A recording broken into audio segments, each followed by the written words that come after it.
The 17 News at Sunrise podcast is brought to you by Clinica Sierra Vista. Welcome back to the 17 News at Sunrise podcast, where we share your news on your schedule. Working in the spirit of the Golden Empire, this is 17 News at Sunrise.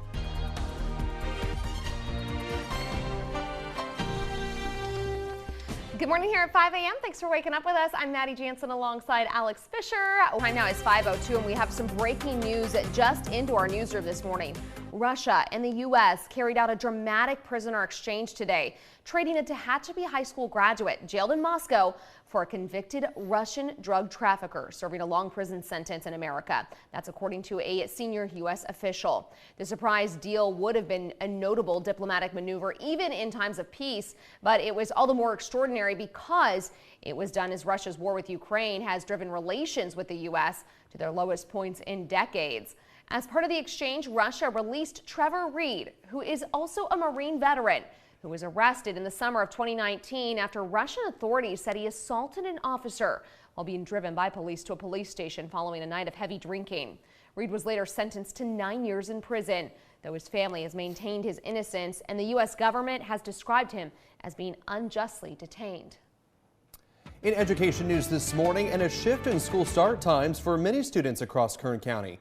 The Bakersfield City School District says many of its schools will start at nearly 9 o'clock in the morning.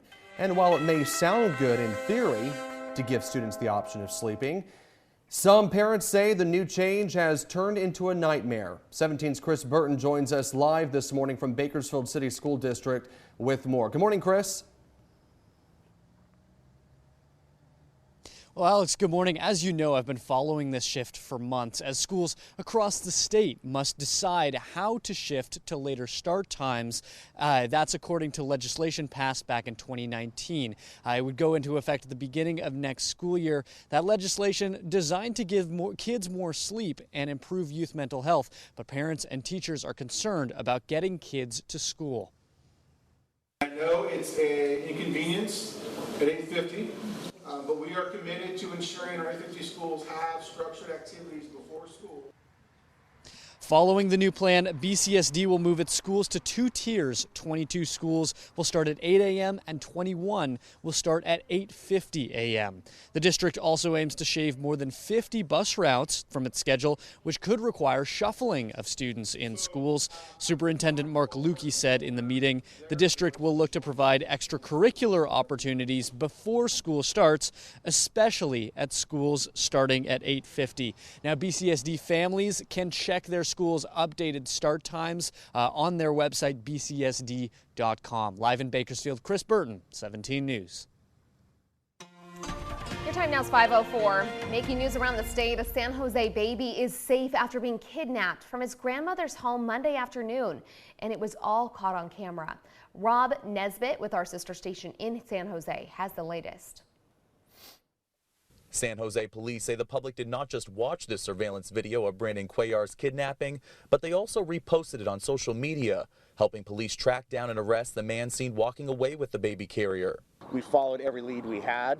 We used information from witnesses, information from video surveillance that we located, and ultimately were able to find the baby. The 3-month-old's grandmother was babysitting while his mother, Jessica Cuellar, was at work. Police say the grandmother was in another room putting away groceries when the man walked inside and snatched the baby. A woman who was with the grandmother at the time of the kidnapping has also been arrested after her story to investigators changed multiple times. Local authorities and the FBI worked 20-plus hours to track down baby Brandon and the people responsible for his kidnapping. An extraordinarily robust and quick response by the San Jose Police Department, and then you saw partner agencies jump in and complement that effort. San Jose police say a third suspect is also in custody, but they did not share any information about that person. They are working with the Santa Clara County DA's office to determine appropriate charges for all 3 suspects, but Assistant Chief Joseph says kidnapping will be included on the list.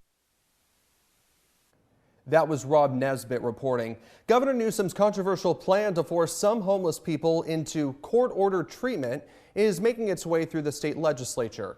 Yesterday, the bill was approved by the State Senate Judiciary Committee. The measure could establish a care court designed to get the severely mentally ill off the streets and into treatment. State health officials say it could help up to 12,000 people, but the bill is facing pushback from civil liberty groups who have concerns with forced treatment. It now heads to the State Senate Health Committee. Your time now is 5:06, and now to Matthew Queen, the man charged with killing Micah Holstenbake, a member of the so-called Bakersfield Three. Queen took the witness stand on Monday in his own defense, but yesterday court did not reconvene as expected. The trial was delayed because a jury had to be replaced by an alternate after they were hurt in an accident. But when jurors and audience members were brought in, Judge Charles Bremer said he had things to discuss with the attorneys, and court would reconvene today at 9 a.m. Queen faces 35 charges total, including the murder and torture of Holstenbake. For the latest on the trial of Matthew Queen, just head to our website, kget.com. In other court news this morning, the trial continued yesterday for a man accused of killing his daughter-in-law in 2019 for allegedly dishonoring him. 67-year-old Jagjit Singh told police he either had to kill himself or Sumandeep Kaur Kunar because she was having an affair and threatened to leave the family.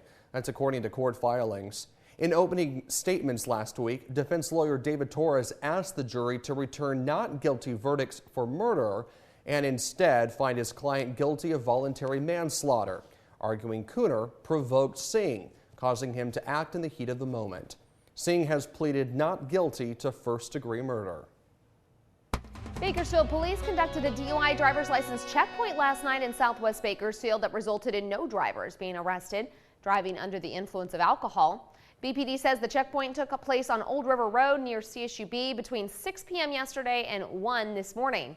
Nearly 1,000 vehicles were screened by officers. One driver was detained for further evaluation. 7 drivers were cited for driving while unlicensed, 5 for driving with a suspended license. A total of 12 vehicles were seized at the checkpoint. 11 were impounded. Your time now is 5:33, and from our 17 News follow-up file, a sexual assault survivor says justice has finally been served. Yesterday, after years of uphill legal battles, her abuser was sentenced. 17's Christian Galeno reports. I never thought I would be here. I never thought I would see this day. The wheels of justice turned slowly for Kari Walton. I was depressed. I was suicidal. Thought I was going to end my life before I got the chance to get my justice. It was in 2018 that then 15-year-old Walton told her mother she was being abused by Miguel Acosta Castillo Jr., father of Kari's best friend. You see red and you see rage, and you want to do what everyone says they would do. Last month, the jury convicted Castillo of molesting Walton and another teen girl. Tuesday morning, the 43-year-old was sentenced to 38 years to life in prison. He showed no reaction as the judge handed down the sentence, waving to his family members as they left the courtroom. In 2001, Castillo pled no contest to a charge of committing sex acts with a child under 14, reason enough why Walton expected a heavier sentence. I was very much hoping life without parole. I just don't think it's enough time. There's possibility, a chance for him to get out, and that's not okay. It's very hard to find the words of what I'm feeling. This has been a long process. Today is 1,554 days that we've been waiting for justice. Mother and daughter both say the road to justice was difficult, far more difficult than facing the truth of what happened to Walton. I feel like the due process shouldn't take this long, especially as a victim, someone that's not doing something wrong. I shouldn't have had to wait this long to get justice. This story has allowed other individuals to heal, to come out with their own abuse. 17 News does not usually name victims of sexual abuse, but Kari says that speaking out was more important than her privacy, and that silence wouldn't fix what she believes is a broken system. He's finally behind bars. I'm happy that I can finally heal. I'm done with this process. It was just more so of having faith in the justice system that they would do what it's created to do, and that's to protect the victims. It was rage, it was hurt, it was crying. I held her. It was a rough 4 years. If you're going through something like this, it will get better, and if you know me, you could talk to me, do about anything and anything at all. For 17 News, I'm Christian Galeno. Castillo's attorney said his client maintains his innocence. A march to honor crime victims will be held later this afternoon in downtown Bakersfield. Crime Victims Awareness Week brings attention to serious issues in Kern and the stories of those who were victims of these crimes. Dozens of families will come out to honor their lost loved ones. In every DA's office and victim advocacy group throughout the country, we do something this week in order to honor the courage and resiliency of victims. The annual Crime Victims March begins at 3 p.m. outside the courthouse on Truxton Avenue. In your 17 Crime Watch, the Bakersfield Police Department is searching for 2 men suspected of stealing catalytic converters. Police say on March 31st, the 2 suspects seen here stole a catalytic converter on Reeder Avenue near Plans Road in South Bakersfield. BPD says the men took off in an older model white Honda CR-V with 2 different rims, adding it's possible there was a female driver. If you know anything about this case, call BPD at 327-7111. A newly released CDC report has identified COVID cases connected to a new, more infectious subvariant of Omicron, BA2. The new variant has now become the dominant strain in the Northeast and represents about 29% of cases across the United States. Health officials say it spreads faster than BA2. However, they say it does not lead to more severe infections. The report also found that 3 out of every 5 people in the U.S. now have antibodies from a previous COVID infection.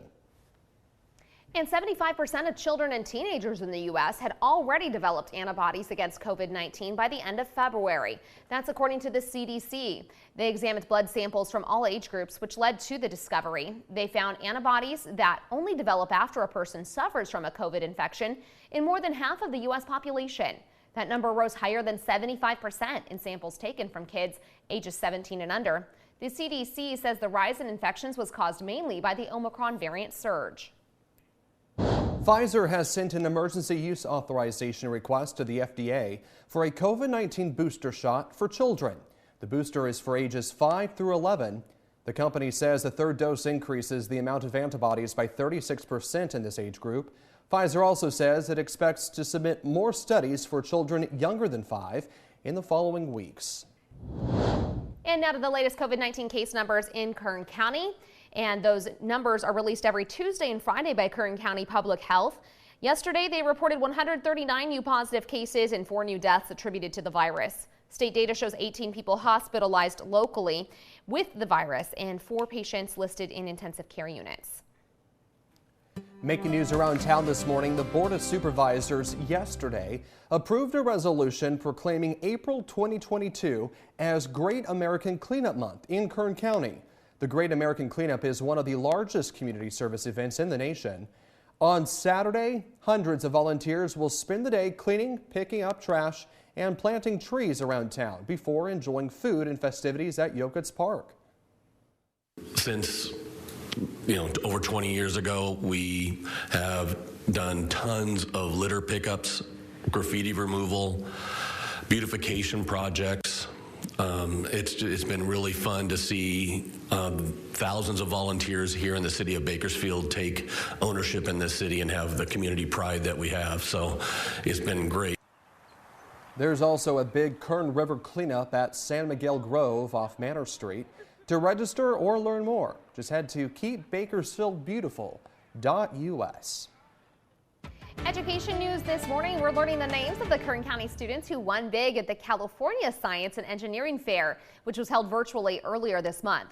5 local students made the list in their categories, including Harjasal Brar, the Stockdale student who's qualified for the Regeneron International Science and Engineering Fair. He'll be competing at the International Fair in early May, along with another Stockdale student, Alur Sahu. Congratulations to all of our local winners, and we will be following their progress in the following competitions as well. Good luck. Working in the spirit of the Golden Empire, this is 17 News at Sunrise.